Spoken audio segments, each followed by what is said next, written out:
السلام عليكم ورحمة الله وبركاته. halkani waa Daalacan Media. Daawadayaal meel kasoo joogtiin waxaan idin leenahay kulan wanaagsan.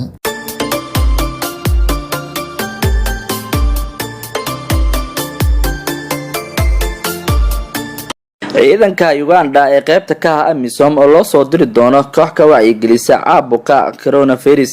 wasaaradda caafimaadka dalkaas waxay bishan 10keedii tababar u furay ciidan loo tababarayo wacyigelinta si looga hortago caabuqaas. taliyaha hoggaanka adeega caafimaadka ee ciidanka Uganda General Ambrose Musinguzi ayaa tababarkaas ka furay xarunta baarista xanuunada ee Moboya, waxaana wasaaradda caafimaadka ku bogaadiyay sida ay uga go'an tahay inay ciidanka caafimaad u tababaraan khibradaha laga hortagi karo caabuqa coronavirus-ka ee khatarta ku haya dalalka caalamka.